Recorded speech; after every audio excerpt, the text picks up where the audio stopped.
this is me. Hi, my name is Lisa. And usually when I'm in a forum of this setting, I would start off, hi, my name is Lisa and I'm an addict. This is so different for me. And I'm so grateful for this opportunity to be here. And I have a story to share, a story that is certainly filled with forgiveness. I grew up in a very good family. I am the fifth out of 6 children. I grew up in a middle-class family. My dad was a pastor. My mother was a Sunday school teacher. As a matter of fact, I have a whole family of pastors now. And I gave them somebody to pray for. And so I take all of the credit for their spiritual lives. Thank you. I grew up going to church and going to school and doing all of the normal things that children do. And I had this spirit of perfection. I had this life that I wanted to build for myself. This perfect world not only included me going to church and having a relationship with God, but it also included me making the honor roll and me remaining a virgin until I got married and making sure that I married a virgin so that I could just have this perfect little life.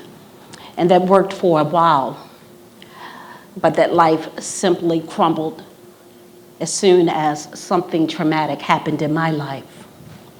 I think I'll stand and walk a little bit, if you don't mind. I'm a little nervous. I got married at a young age to a wonderful man. His name is James. And yes, he was a virgin, and yes, I was a virgin. And so I was able to wear white as I walked down the aisle to the man that I loved. And going to church, and he joined the church that I went to, and he became a deacon in the church, and I'm singing on the choir, and I'm directing the choir, and I'm doing all of the things that good little church people do. And I had this wonderful career set up for myself, and I had this perfect world. And then I was raped by a church leader.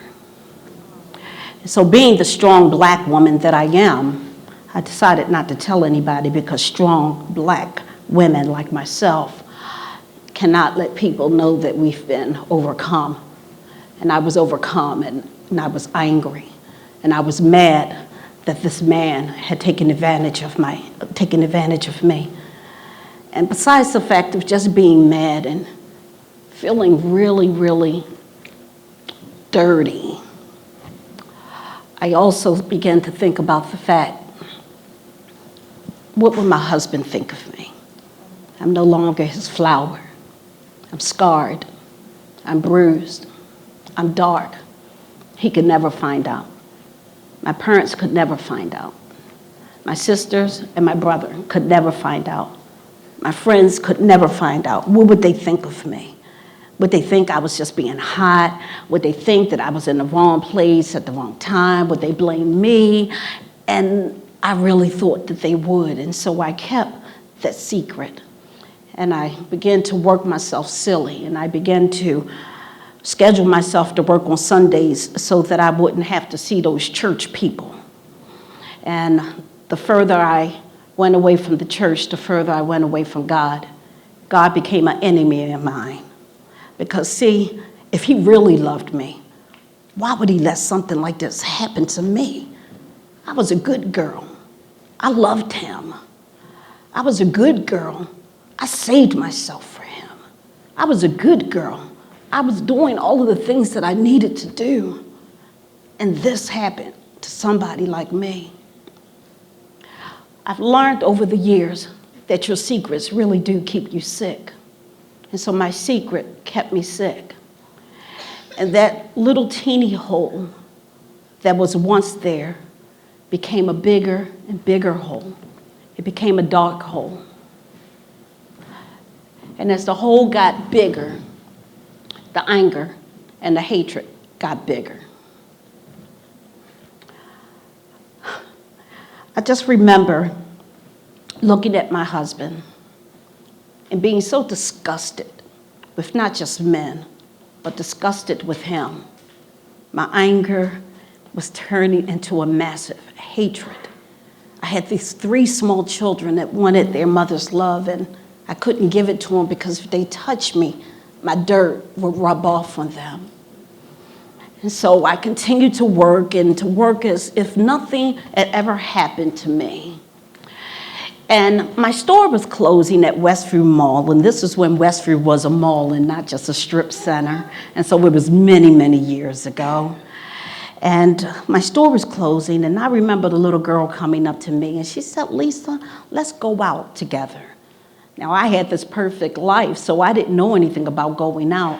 And so we decided to go out. We went to a little club. It was called Chaps at the time. It's a gentleman's club now on Pulaski Highway.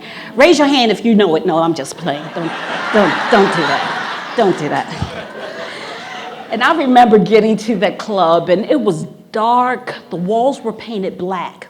And this is when you could smoke inside, and so it was very smoky, and the music was really, really loud, and I was terrified. And that little girl came to me, and she held out her hand, and she said, "Miss Lisa, it'll be okay." And she led me in. She didn't pull me in. She led me in, and I followed her. I had never had a drink before, and they ordered me a Hennessy and Coke. And I sat down and I took that drink and I took it straight to the head like the good alcoholic that I am. And I drank that drink and it burnt my chest. That dark, smoky, loud, scary place became a place of ambiance. The music was no longer loud and banging. Now it was like Luther Vandross was singing specifically to me. The smoke no longer bothered me. The darkness was no longer scary. It became a place of ambiance. I know that there are several stages to addiction. We have the experimental stage, the recreational stage, the abusive stage, and the addictive stage. Well, I went in head first. I skipped every stage except the experimental stage. And I went in like a veteran. Within a matter of a few months, I was not only drinking on a daily basis, but I was sniffing cocaine and sniffing heroin. Within a matter of 6 months, I wasn't just using heroin on a regular basis, but now I was tricking. Now I was doing everything I was big enough and bad enough to do. See, when this first took place, I was small, I was beautiful, I was cute, my hair was black, my teeth were white, my waist was tiny, and I was arm candy. And this was a perfect out for me because now I could just use the men that used me. And that's exactly what I did. I ran from my husband, and I ran from my children, and I certainly ran from God and those church people. And as I did that, my life began to spiral completely out of control. For nearly 17 years, I lived on the streets of Baltimore City. You know those people that hold up the sign, "We'll work for food"? That was me. You know those people that you step over top of as they lay on the grates in Baltimore City? That was me. Those people that get locked up all of the time? That was me. In and out of mental institution after mental institution, that was me. And that's what my life had become. Meanwhile, I had this husband and these children, and my husband would come and he would look for me and he would chase me down and he would bring me back home and he would dust me off and I would stay at home for a little bit, just long enough to get a couple of dollars just so I could go get another one. And the minute that I got bored with him, I would leave again and go back to what I knew. And he would do this time and time and time again. Now, there's a story in the Bible, in the book of Hosea, and I'm not going to get churchy on you. I am a church girl, but I ain't going to do that to you. But I will tell you this, that Hosea was a man, and the Bible says that he was a man of God, and God told him to marry this reprobate woman. In other words, a prostitute woman, and her name was Gomer. And God made him marry this woman, and he did that because he wanted to be obedient. And so he would go and he married her, and she would go and run off, and she would go back to what she knew. She would go back and prostitute and prostitute and prostitute, and Hosea would come and bring her back. And then the Bible said that he would clean her up and dust her off, and not only did she come back with him, but she would come back pregnant with another man's child, and God was like, still stay married to her. And that's what he did, and this went on over and over and over again.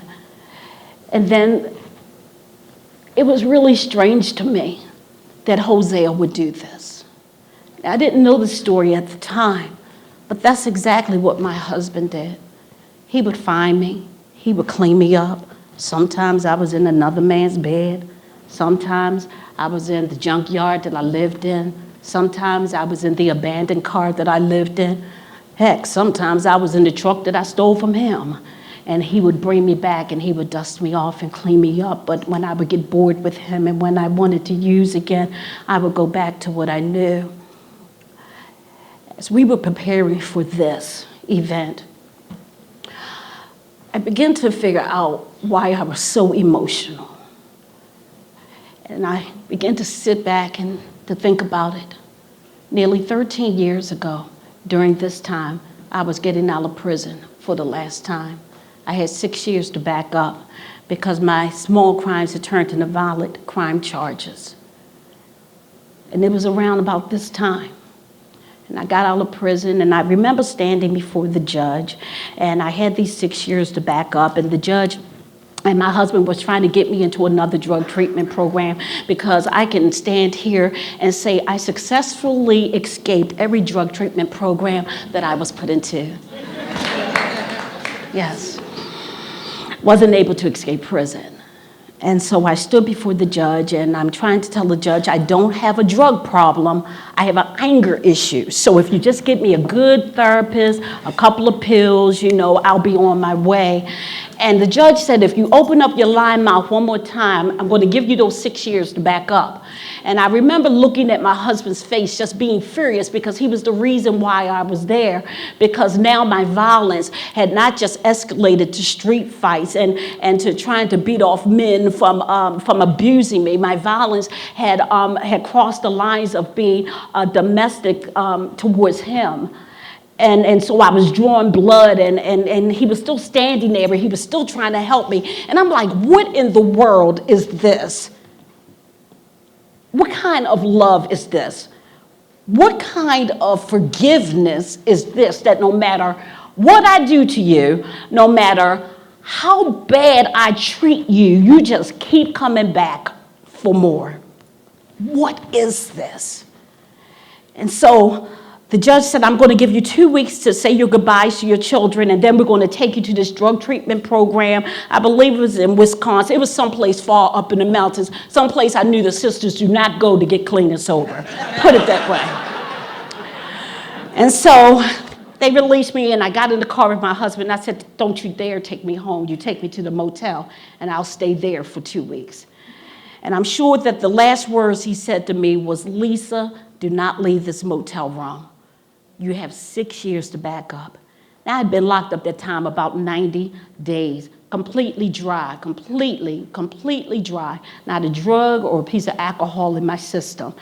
And before we could leave North Avenue and Hartford Road, it's a little bar about halfway down the block. I said, pull over at the liquor store. And I got me a fifth of vodka. He didn't want to pull over, but I got violent again, and I began to kick out the air conditioning units and begin to destroy the radio and get me some vodka and a pack of Newports, and took me to the motel room up on 40 West, right next to a Popeyes, and I began to sit in that room, and I began to drink. And within a matter of an hour, I wasn't just drinking anymore, but I was right back to what I started, and I left that motel room, and I began to trick up and down Baltimore National Pike, and I went right back to what I knew. And within 2 weeks, the little bit of weight that I had gained in prison was gone. I knew that I was going to have to back up these 6 years in prison. And I finally decided, after nearly 20 years of ripping and running the streets and 17 of living on the streets that I cannot do this anymore. It hurts to breathe. It hurts to breathe. I'm just destroying and I'm killing everybody that is around me. And I took out the little prison notebook that they give you with the beautiful, beautiful rainbow colors on it. And I began to take my little ink pen and I began to scroll out my suicide note.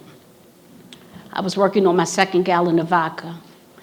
I took every pill that I could find, every piece of heroin that I could sniff, every piece of crack that I could put on the pipe.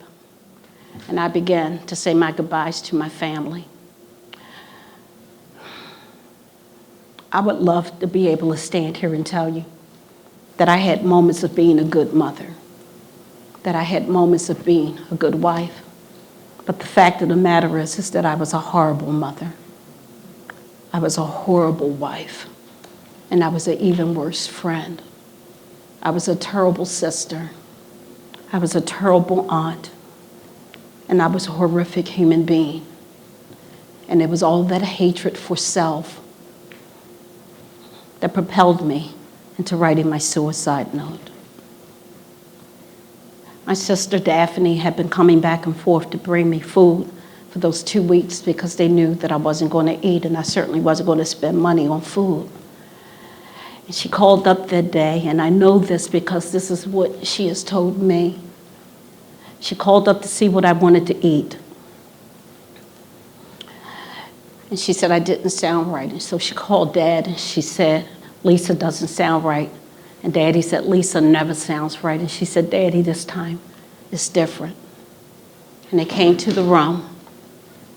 They knocked on the door and they couldn't get in. So they got the manager and they made him open up the door. And there on that dirty motel room floor, I lay dying. My dad was over 70 years old. He's a small man. He picked me up and he put me in a car and he drove me to St. Agnes Hospital. And it was there where they revived me. It was there where I was dying and didn't want to wake up. I woke up 3 days later in a mental institution in Silver Spring, Maryland. It certainly was not my first mental institution, but it was the first time in nearly 20 years that I felt a sense of hope. For the very first time in nearly 20 years, I felt a sense of hope. My faith has sustained me. My faith has grown me.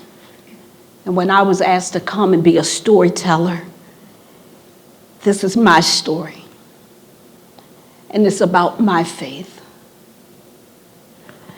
You cannot tell me, you cannot convince me otherwise that God did not leave his throne to come all the way to hell to save a sister like me.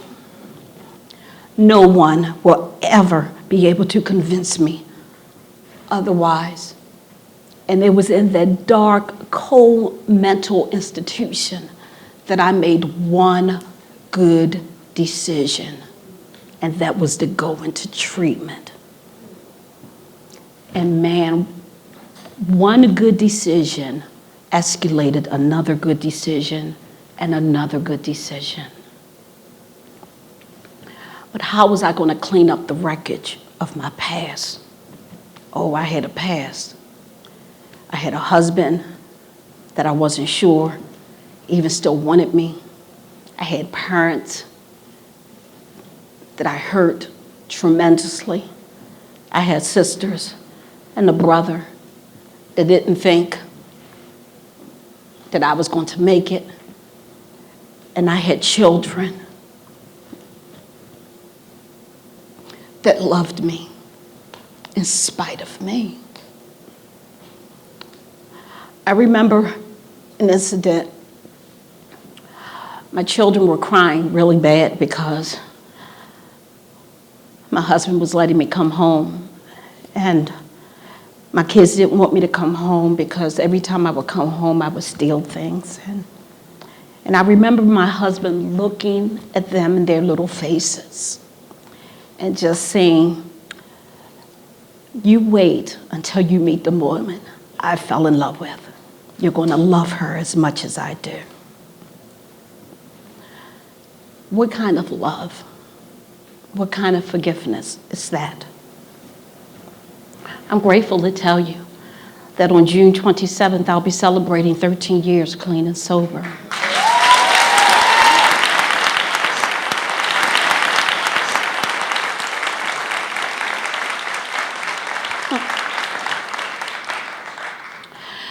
When I think of forgiveness, I know a couple of things.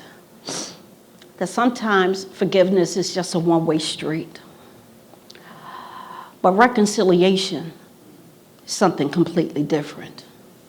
And it takes two people to be reconciled. And so I went into a rehabilitation center, and I did my 28 days, and then they said something to me that they had never said to me before in all the other rehabs I had been into. They said, why don't you go into a transitional house? And I immediately started thinking, I don't need a transitional house. That's for homeless people, I'm not homeless. Sure, I was homeless. And so I decided that I was going to go to sober living in Florida because it was me and some other women that was in the rehab with me, and we had all decided that we were going to get clean and sober together, and so let's go do sober living in Florida. And I was all straight, and my parents and everybody was pulling their resources together so that they could send me to Florida. And I went to see my PO, and my PO said, you'll get clean, but you won't do it in Florida because you can't leave the state of Maryland. And so that was the end of me getting clean and sober on the beach. And so I went into a rehab in Harford County. And it was at that rehab that I learned how to live again. It was at that rehab that I learned skills. I hadn't taken showers in years. It was just what I did, I didn't know how to make a doctor's appointment. I didn't know how to do basic things. I didn't know how to cook. I didn't know how to build healthy relationships. And it was in that transitional house that I learned these basic things that you sort of forget when you're living out on the streets using.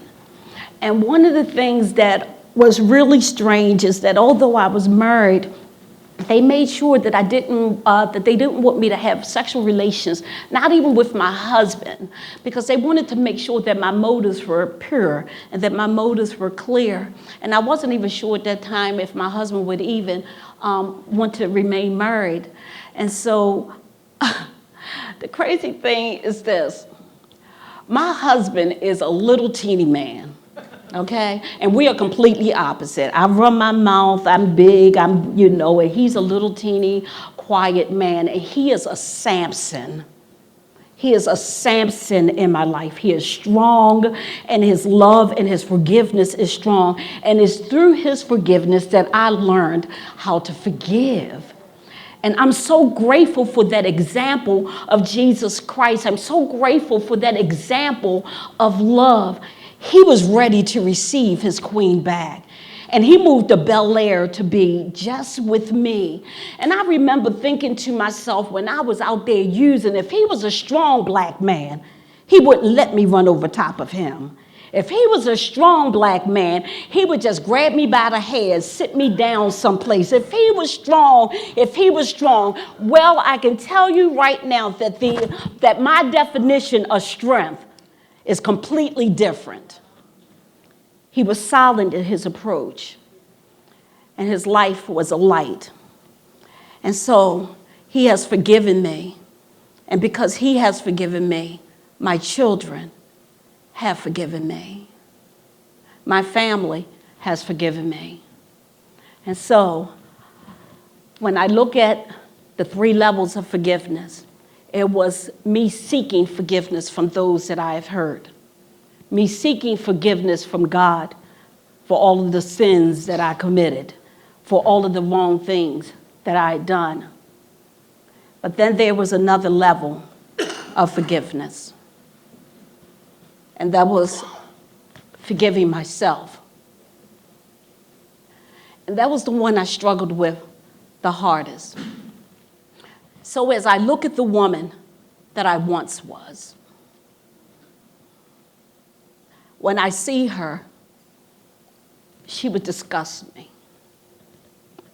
And I would look at her, I would get angry, and I would get sad. But I've been forgiven of so much that now, when I see her, I thank her.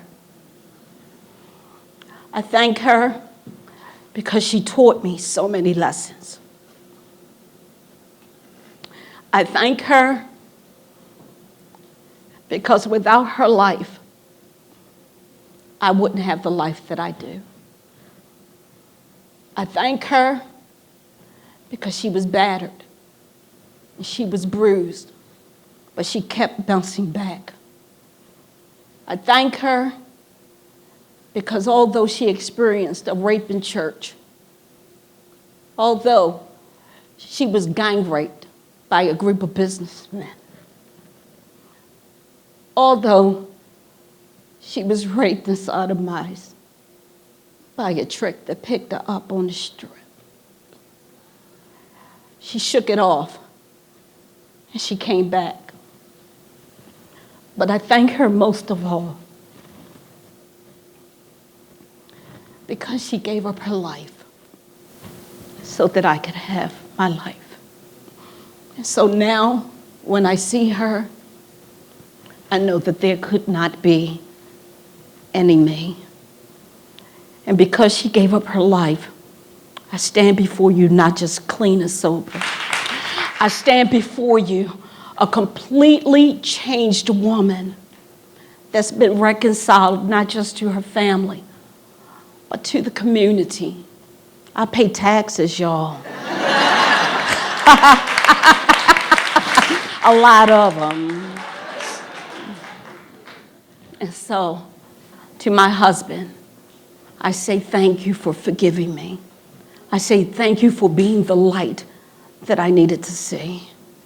I say thank you for receiving me just the way I was. To my beautiful children, I say thank you for never giving up on me. Thank you for loving me unconditionally. Thank you for allowing me to be in your life. To my siblings, I say thank you for receiving me back. And to you, society, I say thank you for allowing me to be a part of your community. And so that's all I got. Thanks for letting me share.